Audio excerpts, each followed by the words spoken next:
혹시 경국지색이라는 말을 들어보셨나요? 임금이 홀딱 반하여 나라가 기울어져도 모를 정도의 미인이라는 뜻인데요.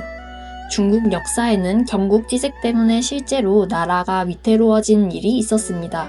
오늘은 그 주인공 중 한 명, 바로 주나라의 포사 이야기입니다.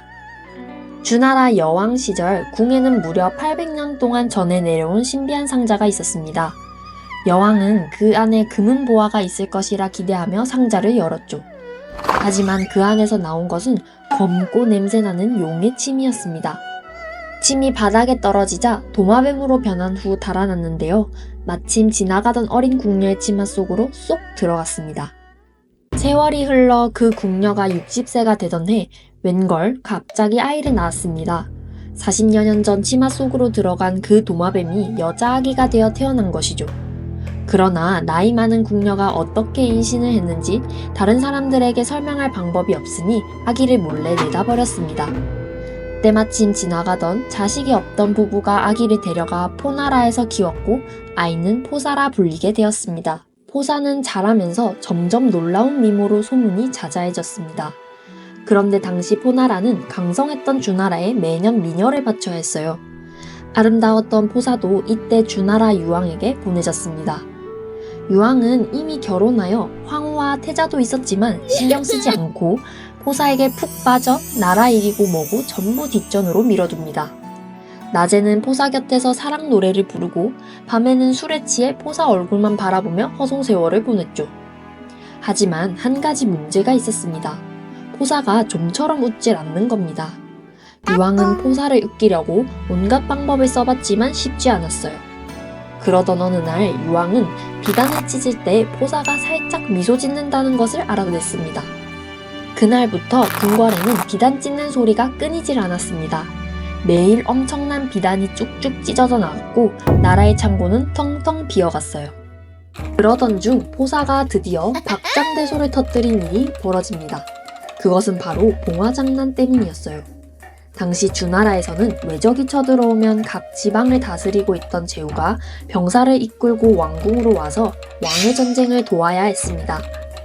이때 병사를 이끌고 왕궁으로 모여라 하고 지방 제후들에게 신호 보내는 방법이 봉화였어요. 산 위에 불 피울 수 있는 곳을 만들어 낮에는 연기로 밤에는 불을 피워 신호를 보내면 제후들은 군사를 이끌고 수도로 오는 것이죠. 어느 날 병사의 실수로 외적이 쳐들어오지 않았음에도 봉화가 올랐고 제후들이 왕궁으로 허겁지겁 모였습니다.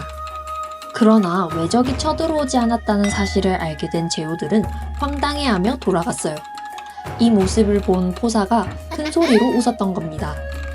미소도 아니고 박장대소를 하며 웃었으니 그 다음 유왕은 어떤 행동을 했을까요? 네, 짐작가시죠? 이때부터 유왕은 걸핏하면 봉화를 올렸습니다. 포사의 웃는 얼굴을 보는 유왕은 즐거웠겠지만 봉화가 올라올 때마다 군사를 몰고 왕궁으로 출동했던 제후들은 제대로 열받았죠. 그렇게 봉화를 믿지 않게 된 제후들. 그런데 이게 문제가 됩니다.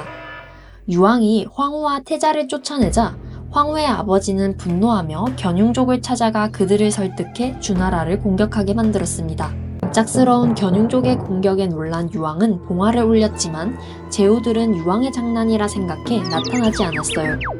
결국 적에게 쫓기던 유왕은 포사와 그녀의 아들을 데리고 도망쳤는데 유왕과 아들은 얼마 못 가 죽임을 당했습니다. 포사의 최후는 기록에 남아있지 않습니다. 죽임을 당했거나 포로로 끌려가지 않았을까요? 포사가 나라를 망친 미인이라 불리지만 어찌 보면 포사는 왕의 사랑을 받았을 뿐 나쁜 짓을 한 것은 아닌 것 같은데요. 결국 나라를 망친 것은 유왕의 어리석음 아니었을까요? 여기까지 중국의 대표적인 경국지색 포사 이야기였습니다. 다음 시간에도 흥미진진한 이야기로 돌아올게요. 구독과 좋아요는 좋아요.